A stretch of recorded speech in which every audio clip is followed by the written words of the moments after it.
एकांत की स्टडी जरूरी है, चाहे तो वो लाइब्रेरी में करो, चाहे वो घर के कोने में करो, लेकिन जब भी स्टडी करो एकांत में करो, ग्रुप में मत करना, याद रखना। ग्रुप होगा सिर्फ एंटरटेनमेंट के लिए, पढ़ाई हमेशा एकांत में होती है बच्चों, ठीक है, ये बात मेरी याद रखना। दूसरा मंत्र है बच्चों, ऑनलाइन पढ़ाई व सेल्फ स्टडी दोनों का तालमेल बहुत जरूरी है, क्योंकि अगर सिर्फ हम ऑनलाइन में फंस कर रह गए और लगातार हम 8-8, 10-10 घंटे, 11-11 घंटे सिर्फ मोबाइल पर देख रहे हैं, तो बेटा सिलेक्शन नहीं होगा। सेल्फ स्टडी का भी तालमेल लगाना होगा। बेटा हमारी मजबूरी है कि हम 8-8 क्लास लाइव कराते हैं, लेकिन आपकी मजबूरी नहीं है। आपका जो मन करे कि भाई मैं इस क्लास को नहीं देखूंगा, तो मैं इसको बुक से कवर कर सकता हूं, मुझे जरूरत नहीं है इसको देखने की। तो बच्चों हम क्यों लाइव करा रहे हैं फिर इतना? क्या सबके लिए नहीं करा रहे? नहीं, बच्चे को अपनी स्ट्रेंथ पहचाननी है, क्योंकि हमारे पास देखिए बेटा हम कुछ छोड़ नहीं सकते, क्योंकि हमारे पास इसको भी पढ़ने वाला बच्चा है, उसको भी कुछ इसको पढ़ेगा, कुछ उसको। लेकिन आप क्या करते हो? सब कुछ पढ़ रहे हो बेटा, सब कुछ अगर आप पढ़ सकते हो तो वो तो बेस्ट ही है, लेकिन अगर उसकी वजह से सेल्फ स्टडी नहीं कर पा रहे हो तो फिर वो बहुत नुकसानदेह है, ठीक है। कोई नहीं बताएगा इतनी ईमानदारी से इन सारी बातों को, मैं आपको इसलिए बता रहा हूं कि मुझे आप लोगों से सिलेक्शन चाहिए, ठीक है बच्चों। तो ऑनलाइन पढ़ाई करो, बहुत अच्छी चीज है, लेकिन साथ में सेल्फ स्टडी इसलिए जरूरी है बच्चों कि ऑनलाइन पढ़ाई करते रहने से, सिर्फ पढ़ाई करते रहने से, क्लास देखते रहने से सिलेक्शन नहीं होता,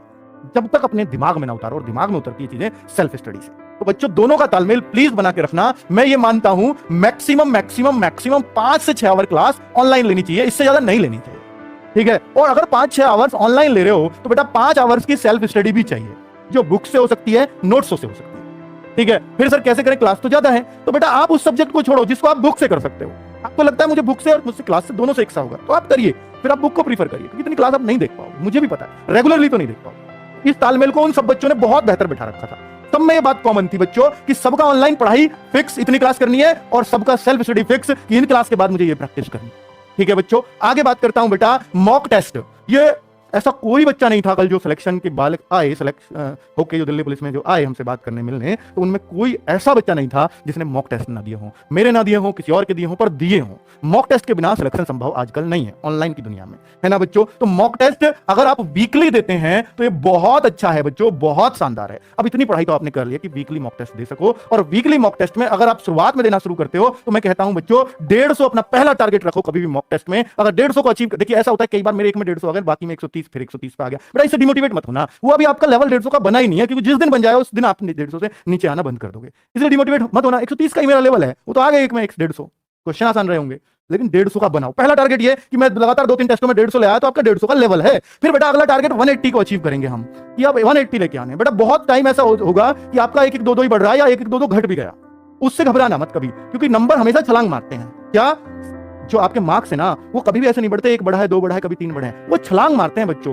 हो सकता है 150, 155 बहुत दिन से चल रहे हैं, फिर बच्चों अचानक से ऐसा उछाल आएगा, हो सकता है 170, 75, 180 तक आप स्टेबल कर दो, ठीक है, क्योंकि आप अपनी गलतियों से बहुत सीखते हो। पता है क्यों होता है वो? क्योंकि आप 150 जब ला रहे हो ना, तो आप आते हुए सवालों को बहुत ज्यादा गलत कर रहे हो, बहुत ज्यादा। फिर थोड़ा और कम होगा, अगले मॉक टेस्ट में फिर 150 आए, फिर लेकिन आते हुए चीजें कम गलत होनी शुरू हो जाएंगी। गलत तो 180 वाले के भी होंगे, 220 वाले के भी होंगे आते हुए। जितनी गलतियां कम करोगे, आते हुए चीजों को गलत कम करोगे, तो बेटा नंबर बढ़ते चले जाएंगे। बस यही सीखना होता है मॉक टेस्ट से। 180 आ जाए, फिर अगला टारगेट 200, और फिर 220, और लगातार 3 टेस्टों में आप 220 लेते चले आए, तो आप सिलेक्शन के 100% दावेदार बन गए बच्चों, ठीक है। तो इस तरह से आपको अपना टारगेट अचीव करना। लड़कियों का टारगेट अंतिम 200 प्लस होना चाहिए, ठीक है बच्चों। तो अब मैं ये मॉक टेस्ट में बच्चों आप लोगों के लिए टैलेंट ग्रुप बनाने वाला हूं। टैलेंट ग्रुप जैसे हमने यूपीएसआई में बनाए, ऐसे ही हम टैलेंट ग्रुप अब इस बार से मॉक टेस्ट में बनाएंगे, और बच्चों उनको हम जरूर कुछ ना कुछ अच्छी चीज भी प्रोवाइड कराएंगे अपनी तरफ से, जो भी गिफ्ट हमारे लिए हमसे बनेगा। जैसे हमने यूपीएसआई वालों को तो फ्री मॉक टेस्ट दिए थे, पूरी टेस्ट सीरीज फ्री कर दी थी टैलेंट ग्रुप वालों के लिए। एक तो आप बच्चों पढ़ाई अपने लिए करो, और फ्री हम बांटें फिर आपको, क्योंकि हमें भी होशियार बच्चों से खुशी होती है बच्चों, ठीक है। तो टैलेंट ग्रुप बनना शुरू होगा, उसमें हमारे सजेशंस भी आपको मिलेंगे साथ साथ। और ये ऐसा नहीं सिर्फ खाकी बैच वाले जो हमसे बैच में पढ़ रहे हैं उनके लिए नहीं, ओपन कंपटीशन चाहता हूं मैं इसको। कोई कहीं भी पढ़ रहा है, टेस्ट दीजिए आके, टैलेंट ग्रुप में शामिल हुई है। सब बच्चों से आपस में भी जानने का मौका मिलेगा कि ये बच्चा क्या करता है। उसमें हम होशियार बच्चों के कमेंट्स लेते हैं, भाई आप कर क्या रहे हैं, ठीक है। तो लेकिन शामिल वही होगा जिसके अच्छे मॉक टेस्ट, अच्छे मार्क्स आएंगे। वो कितने पे होगा वो हम तय कर लेंगे अपने आप, ठीक है। तो अभी आपने 150, 180, 140 आ रहे हैं, नहीं, अभी आप उस लेवल को सेट करो कि टैलेंट ग्रुप में आ पाओ, ठीक है। पहला टारगेट तो यही होना चाहिए, मोटिवेशन है बस। ये नहीं सोचो टैलेंट ग्रुप में आ गए तो मेरा सिलेक्शन नहीं तो नहीं होगा, ऐसा नहीं है। ये सिर्फ मोटिवेशन है कि आप टैलेंट ग्रुप के लिए मेहनत करो, आप वैकेंसी के लिए नहीं, पहले टैलेंट ग्रुप के लिए मेहनत करो। ये मोटिवेशन देना चाहता हूं मैं इस बात से आपको, ठीक है, क्योंकि मुझे आपका सिलेक्शन चाहिए। आगे बच्चों लड़की का चक्कर, ये बच्चों बाबू भैया लड़की का चक्कर, ये बहुत बुरा चक्कर है बच्चों। और ये जो बच गया बेटा इन 5 मंत्र में, सिलेक्शन के मंत्रों में ये सब कुछ निकल के आया है।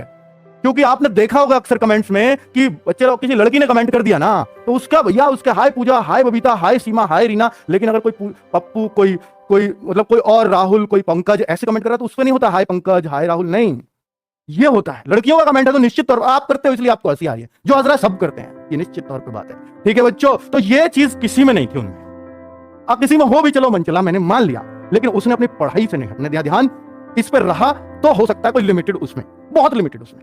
लेकिन बच्चों अब आप क्या करते हो, क्योंकि बच्चों आपकी नई नई एज होती है, आपने अभी जिंदगी के धक्के नहीं खाए हुए होते, क्योंकि आपकी एज 18 22 23 साल है और इसमें अभी आपको धक्कों का पता नहीं है, इसके निकलने